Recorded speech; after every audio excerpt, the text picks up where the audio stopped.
Right కేంద్ర మంత్రి బండి సంజయ్ కొడుకు భగీరథ్ ముందస్తు రక్షణ పిటిషన్పై విచారణ రేపటికి వాయిదా వేసింది హైకోర్టు. అలాగే ముందస్తు బెయిల్ పిటిషన్పై కూడా విచారణను వచ్చే వారానికి వాయిదా వేసింది. దీనికి సంబంధించి బ్రేకింగ్ న్యూస్ చూస్తున్నాం మనం.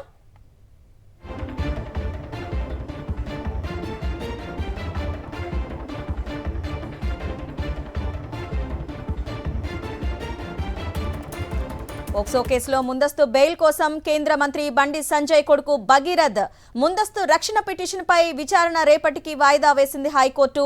అలాగే ముందస్తు బెయిల్ పిటిషన్పై కూడా విచారణను వచ్చే వారానికి వాయిదా వేసింది. తనపై నమోదైన పోక్సో కేసులో ముందస్తు బెయిల్ మంజూరు చేయాలని కోరుతూ హైకోర్టును ఆశ్రయించారు బండి భగీరథ్.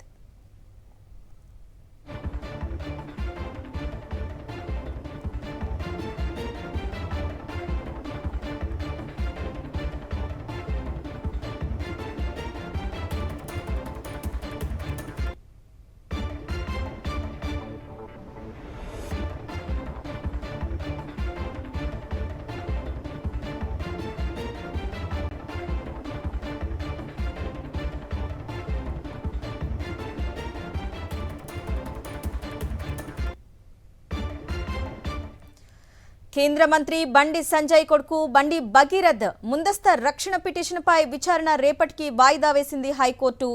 అలాగే ముందస్తు బెయిల్ పిటిషన్పై కూడా విచారణను వచ్చే వారానికి వాయిదా వేసింది.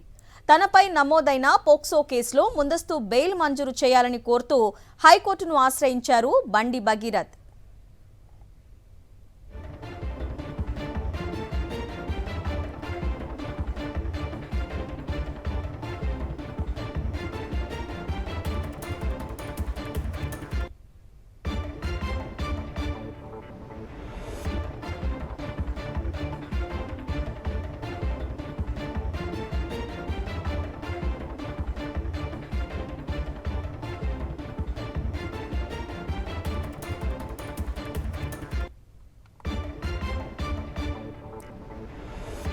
రైట్ బ్రేకింగ్ అప్డేట్స్ చూస్తున్నాం మనం. కేంద్ర మంత్రి బండి సంజయ్ కొడుకు భగీరథ్ ముందస్తు రక్షణ పిటిషన్పై విచారణ రేపటికి వాయిదా వేసింది హైకోర్టు. అలాగే ముందస్తు బెయిల్ పిటిషన్పై కూడా విచారణను వచ్చే వారానికి వాయిదా వేసింది. తనపై నమోదైన పోక్సో కేసులో ముందస్తు బెయిల్ మంజూరు చేయాలని కోరుతూ హైకోర్టును ఆశ్రయించారు బండి భగీరథ్. అదేవిధంగా సిట్ విచారణకు కూడా బండి భగీరథ్ హాజరవుతానని తన దగ్గర తగిన ఆధారాలు ఉన్నాయని చెప్పేసి మెయిల్ చేశారు. కానీ ఆ మెయిల్ రాలేదని చెప్పేసి పోలీసులు చెప్తున్నారు. ఈ నేపథ్యంలోనే పోక్సో కేసులో తనకి ముందస్తు బెయిల్ కావాలంటూ రక్షణ కోరుతూ పిటిషన్ వేశారు. హైకోర్టులో వాదనలు జరిగాయి. దీనికి సంబంధించి డీటెయిల్స్ చూస్తున్నాం మనం. అయితే రేపటికి వాయిదా వేసింది హైకోర్టు.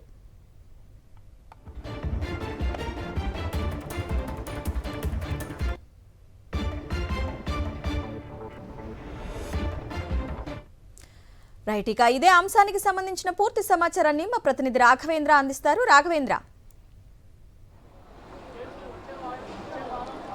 అరుణ, బండి భగీరథ్ ముందస్తు బెయిల్కి సంబంధించి తెలంగాణ హైకోర్టులో కొద్దిసేపటి క్రితం వాదనలు ముగిశాయి. ప్రభుత్వ తరపు న్యాయవాది వాదనలు వినిపించారు. అదేవిధంగా బండి భగీరథ్ తరపు న్యాయవాది నిరంజన్ రెడ్డి కూడా వాదనలు వినిపించారు. అయితే దీనికి సంబంధించి రేపు ఉత్తర్వులు వెలువడిస్తామని తెలంగాణ హైకోర్టు కొద్దిసేపటి క్రితం ఆదేశాలు జారీ చేసింది. అయితే ప్రధానంగా రెండు వైపుల వాదనలు వింటే బండి భగీరథ్ తరపు న్యాయవాది నిరంజన్ రెడ్డి వాదనలు మొదలు ప్రారంభించారు. ప్రధానంగా మైనర్ బాలిక ఏజ్కి సంబంధించి పలు అంశాలు తెరపైకి వచ్చాయి. ప్రధానంగా 2 బర్త్ సర్టిఫికేట్లు ఉన్నాయి అన్న అంశాన్ని కూడా కోర్టుకు తీసుకెళ్లే ప్రయత్నం చేశారు. అదే సమయంలో కంప్లైంట్ ఇచ్చిన సమయం, అంటే ఎప్పుడైతే అఫెన్స్ తనపైన జరిగిందంటున్నారో అప్పటి నుంచి ఎఫ్ఐఆర్ నమోదు వరకు కొంత సమయం కూడా ఉంది. ఎందుకు గ్యాప్ వచ్చిందన్న అంశానికి సంబంధించి కూడా కొంత విచారణ జరగాల్సి ఉంది. పోలీసులు దీనికి సంబంధించి ఇంకా లోతుగా విచారణ చేపడితే కొత్తగా విషయాలు బయటకు వచ్చే అవకాశం ఉందన్న అంశాన్ని కూడా ప్రధానంగా చెప్పారు. అదే సమయంలో ఇప్పటి వరకు అయితే నమోదైన ఎఫ్ఐఆర్కి సంబంధించి పూర్తిగా అన్ని ఆరోపణలన్నీ వాటిని తప్పని నిరూపించేందుకు పూర్తి స్థాయిలో తన వద్ద ఆధారాలు ఉన్నాయన్న అంశాన్ని కూడా బండి భగీరథ్ తరపు న్యాయవాది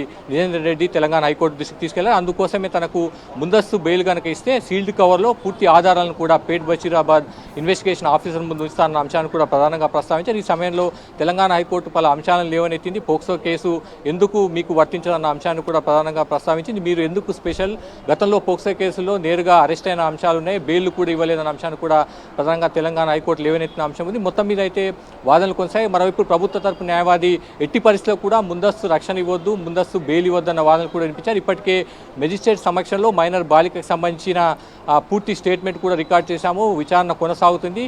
ఎప్పుడైతే మైనర్ బాలిక తల్లిదండ్రులు పేట్ బషీర్బాద్ పోలీసుకు వెళ్లారు, సాయంత్రం 6 గంటలకు వెళ్తే దాదాపు రాత్రి 10 గంటల వరకు ఎఫ్ఐఆర్ నమోదు చేయలేదు. అదే సమయంలో కరీంనగర్లో ఈ అమ్మాయి ఫ్యామిలీపై కూడా కౌంటర్ పోలీస్ కేసు కూడా నమోదు చేసిన పరిస్థితుంది.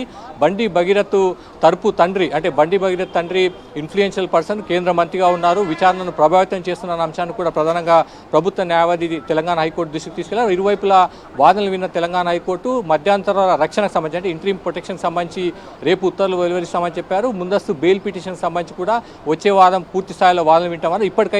ఇప్పటికిప్పుడు బండి భగీరథ్కు ఎటువంటి మధ్యంతర రక్షణ రాలేదు, ఇంటరీమ్ ప్రొటెక్షన్ రాలేదు. రేపైతే విచారణకు హాజరవుతానని బండి భగీరథ్ కూడా అన్నారు. అయితే రేపు విచారణకు హాజరవుతారా లేదని కూడా చూడాల్సింది. తెలంగాణ హైకోర్టు ఉత్తర్వులను బట్టి బండి భగీరథ్ అడుగులు ముందుకు వేసే అవకాశం. అదే సమయంలో తెలంగాణ హైకోర్టు ఉత్తర్వులు ఇచ్చే అంశాన్ని బట్టి ఇన్వెస్టిగేషన్ ఆఫీసర్స్ కూడా ముందుకు వెళ్ళే అవకాశాలు మనకు కనిపిస్తున్నాయి.